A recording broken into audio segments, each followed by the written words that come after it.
What's going on, guys? Coach Matt and YouGoProBaseball.com. I'm here with Dustin Geiger again, Nuclear Baseball, 180 Performance Center, just north of Austin, Texas. And he's going to talk about his 4 favorite hitting drills, right? Yep, we call it favorites. Okay. Just some of my go-tos that, you know, one kind of each movement that we're trying to feel. Do you use these with all your guys, or is it individual? It's every drill is going to be individualized, no matter what, like whatever a player needs. Okay. Now, the first one though, we'll go through, jump right into this. We'll go a rhythm. Every hitter has to have rhythm, right? No matter what level you play at, I got to have some kind of flow. One thing I don't like is when hitters come in and they're super stiff and they're just like good and swing right to the baseball, right? Something like that. So having some rhythm, we just call it rhythmic steps. It's not a crazy drill. Like, I'm not crazy fancy with my names and stuff, but like rhythmic steps. Okay, step in rhythm. So just stand in your normal athletic kind of position, about shoulder width apart, and we're just gonna walk. We're just gonna walk, have a little bit of flow. A little bit of hand rhythm, a little bit of foot rhythm. When your back foot hits the ground, then we're gonna start your normal load. So we'll go back foot plant, turn and go. That's a drill that any level player can do. If you have control of your body, you're able to move in rhythm, it's gonna be definitely applicable to your baseball swing. And I think it's a great way to start every single drill. Get your body moving in different planes, in different directions, and build off of that. Okay, so we'll do it one more time, one more example of that, the rhythmic steps. Shoulder width, just walks. A little bit of hand rhythm, back foot plants, turn and go. Okay, with all of these drills, I'm trying to hit line drives, okay? Find out what kind of cage you have. How long is your cage? Is it 70 feet? Is it 12 feet tall? Whatever it may be. Find out what is a line drive, what's going to apply to the game, right? So when we look up, and I use hit tracks, so we are able to know exactly what a line drive is and what does it actually do on the field. Is it a line drive over the infielders' heads? Is it a high ground ball where that infielder is going to get kind of worn out? Is it a pop-up? So that last swing I had right there, 14 degrees, nice little line drive. In my cage, that's 3/4 of the way up the back. Okay, find out what your cage is like, where you need to hit the baseball in order for it to be a line drive. Next drill, we're going to do a step back. Okay, simple as it is. Again, how do we name drills? What it is, back foot steps back. Okay, with that, we're gonna attach this, I guess, to what our gather profile would be like. I wanna feel that back hip kind of go into external rotation. Push this back hip behind you while keeping it in front of your back foot. Okay, so with this, we'll kind of start making sure that our front foot is in our normal setup position. So wherever your normal stance is, mark your front foot. We can do that with a piece of tape. We can put a baseball on the ground. Here, John, let me get a baseball from you. We got a target right there. That's where my front foot's gonna start. For me, it just so happens that it's at that corner of the plate, right? So that's your reference point. Make sure that you're starting these drills in the same spot so that we're eliminating variables, right? The more variables we have, we can't really lock in to why did I hit the line drive or why did I miss hit that ball? Because there's so many different things going on. So let that front foot line up with that baseball right there. A little bit narrow stance, maybe about hip width. This back foot again is just gonna step back to the catcher, feel that good gather. I don't only want to go back, but I want to go down into that back hip. So we'll be right there, address the pitcher, step back into the hip, load and go. Again, 3/4 of the way up the cage, top of the cage, somewhere in there. Nice little line drive to the outfield. Really focusing on that back hip, guys. We want to make sure that we don't stack. I don't want that hip to get over and hip, knee, and foot to be in a straight line. Really have a little bit of flexion in that back knee, be able to get into your back hip there. So again, nice relax, make sure we address the pitcher there. Feet hip width, boom, turn and go. That's our step back drill, okay? No, so we've had a rhythm, we've had a negative move with our gather. Now I wanna have a positive move. I wanna work on how we go forward, okay? A couple different ones of this I like, but let's just go to one that it doesn't require a crazy amount of balance. It's one that you guys can do at home fairly easy, whether it's in the garage, into your 7x7 screen, whether you're on the field, whatever it takes. So we're gonna find where your back foot starts. Okay, so we get into our setup position. Back foot's gonna be aligned, let's mark that. Again, take out those variables, making sure that we're starting in the same spot every single time. Back foot's in place, good. That's about my normal stance. Now I'm gonna take this front foot over back foot. We can call it crisscross. We can call it front foot over back foot is what I've always called it. Again, super simple, right? Take my front foot and put it over my back foot. I think fairly self-explanatory. Makes right? sense. I don't want you guys to have to have a code word book to figure out what the drill is, right? So front foot over back foot, make sure we've got a little bit of bend there. You'll notice too, when I'm in this setup position, my hips are already counter rotated. I'm already into that back hip. Now it's going to be, how do we control your forward move out of this position? Front over back, a little bit of flexion, good right there, nice and relaxed, stride, and go.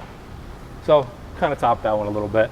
So what that could mean is that maybe I jumped out of my load. I didn't keep my athletic position through my full move. Let's try that one more time.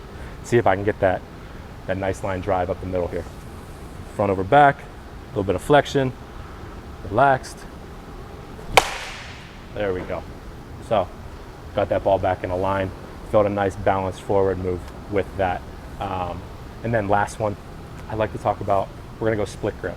Some of the guys that have a difficult time sequencing, okay? Hands maybe get in front of your elbow in your swing, or we get that like into that unathletic position where you're having to spin the barrel back behind you, and maybe we're clipping a lot of balls, hitting a lot of pop-ups to right field, ground balls to right field for me as a right-handed hitter, third base ground ball, and kind of that rollover piece, right, where you're just clipping through the baseball. So what we'll do here, most metal bats, the standard grip length, okay? So we'll go bottom of the bat, top of the grip. My wood bat here, this one's, I got taped up, helps that bottom grip a little bit, but it's all personal preference. So for me, it's about that far apart. Maybe, I don't know, what's that, 12 inches-ish? We'll work off of that. When I do this split grip, okay, tee placement's pretty important, okay? If you take this tee and go down and away, and now you're in your normal setup, with a split grip, you're gonna have to reach for it, right? So we're going to not really able to get what we want to get done with this in order to have a nice connected turn and really letting your elbow slot barrel turn behind you. Okay, so I like to do this tee placement, middle third, probably about belt high. Okay, ish, somewhere in that area. Now, another thing, this is also a swing direction trainer, okay? Guys that like to wrap that top hand over the top and really roll over right after contact, we're gonna keep this top palm up as long as we can, okay? And when we finish, I want the end of the bat facing center field, okay? That'll make sure that our swing direction is through the middle of the field. We've got a good brace. We're gonna go normal swing here. This baseball on the ground, you can do it for every single one of your normal swings. You can do it for your drills, you can move it around. A lot of times I use a piece of tape with my younger players. That way, in case pitch comes in and ricochets it away, all good. But for me, we'll just keep it right there. Split grip. Normal setup again, okay? Normal load, boom. Turn and get that thing through. Okay, you'll notice this top hand stays up the entire time through my swing, and my direction is still through the middle part of the field. One thing great about this HitTrax, right, and we're gonna spin around and look at it, I'm able to see every single swing I just took. So we can pull this up. What was that first drill? We had a rhythmic steps drill. Okay, I've got my velo, my launch angle, my calculated distance, and I've got a swing based on it. We can look at this thing in super slow motion. I'm able to look at these swings in real time immediately after they're done, while they're still fresh in a player's mind, and make adjustments off of that. And that's the coolest thing about technology. That is really cool. And to me, like, seeing yourself swing after you do it's like you take that instant visceral feedback of the swing that you just took, and then you associate it with what you're seeing, then the feeling of the swing versus the visual of it, and the better you get at tying those two things together, the quicker you can make adjustments, in my opinion. There's three kind of learners: auditory, visual, and kinesthetic. Some guys have to feel it, be forced into those positions, and that's what's great about our drill work. It forces positions, it forces movements.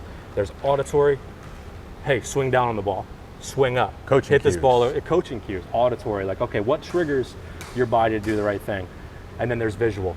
I need to look at the video and I need the data, and everybody learns differently. And that's what's so cool about tech, is it just puts all of those pieces together and allows us to really like fine tune into what kind of player are you, what kind of learner are you, and how can I make the quickest jump in your athletic ability, in your hitting ability, pitching ability, whatever it may be. That's a triple threat of Triple baseball threat, right baby. there. That's right. I love it. Now let me ask you this: what age are these hitting drills for? Is this for youth guys? Do you have different ones for youth guys? Is this for pro and college guys? What's your? Sure. So what we just did right there, I think those are pretty basic drills. Those can kind of be done for everybody. The first one was for a rhythm. The second one was for the step back was for our negative move, our gather. The crisscross was for our forward move, and then split grip was for our path or our good connected turn. Now when we get to youth, that's when it can get fun, right? So, all you kids at home, right? How often is it boring to take batting practice or boring going to the field and hitting off the tee? Crazy amount, right? Find a friend. Find a friend and have some competition. That's where the real fun is that's where the fun's gonna come into play, and that's where you're gonna get better. Competition breeds growth. The more we get to compete, the better you're gonna be, the more the game slows down for you and makes it easier to play. You know, there's times when you got a runner in scoring position and you're playing defense and you're like, oh, okay, not know what we're gonna do here. You panic, don't hit the ball to me, right? We don't like being in that position. Now, if you played games with your buddies, we used to call it gold glove. We'd line up at third base, coach would hit pretty hard ground balls, we'd advance to the next base, and we go through that process. Last guy standing wins. Now we're ramping that heart rate, we're getting aggressive. When we make a mistake, it's just a game. And that's what we have to remember at the end of the day, it's just a game. But we get your adrenaline up. We're able to figure out what it's like to play in those pressure situations.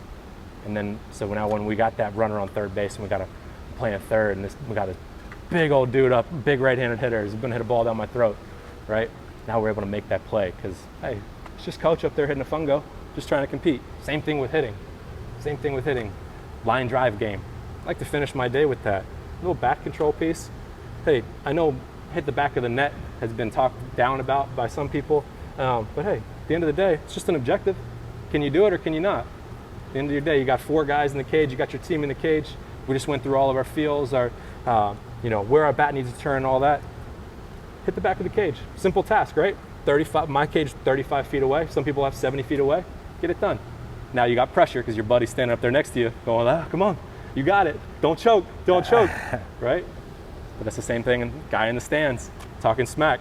And that's how it is in pro baseball too. Yeah. Right? I mean, it's all trash talk. Oh man, all kind of trash talk. There was one time I was in my hometown. I was in Brevard County, my hometown. And I got guys on the first base line yelling at me like, hey, Geiger, it's all your fault. And I'm like, I thought I had a pretty good day. I'm getting worn out in my hometown. So it doesn't matter where you go. The longer you play this game, the more people are going to talk smack. And how do you deal with it? Can you block it out? Can you use it as fuel? I've seen Bryce Harper's gotten pretty fired up by people talking smack while they're sitting back there in the on-deck circle, and then he hits a homer, and it's just like, I got you. We good, baby. We good. So let it fuel you. Let competition breed growth. And some of the best players are the best competitors. They just want it so bad that they figure it out. Like somehow they accomplish the objective because they want to win so bad. Some of the best players, in my opinion.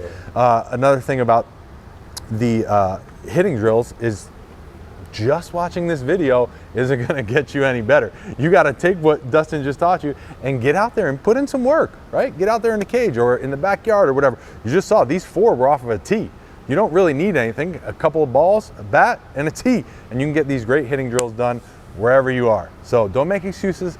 Get out there, put in the work, and let us know. Let us know in the comment section below what you're doing to accomplish your goals and get better at the game of baseball within hitting. We'd love to talk to you down there. Thank you so much for watching. Dustin, thank you so much for all the information. I appreciate it. Where can they get a hold of you? Get a hold of me, guys, on Instagram. I got Nuclear Baseball on Instagram, 180 Performance Center Instagram, 180performancecenter.com has all of our contact information where you guys can sign up. You guys can come train with me, train with my other legit instructors, guys that are gonna help you get better, and create a plan that's for you, not just for everybody that walks in the door. The facility here is amazing. This is the whole baseball section. They got the strength side over here. They've got Tewksbury over there doing pelotero. It's just an amazing place to get some work in. So if you're in the Austin, Texas area, come on. One-stop shop, guys. Check them out. Come on in. See you in the next video, guys. Thanks, y'all.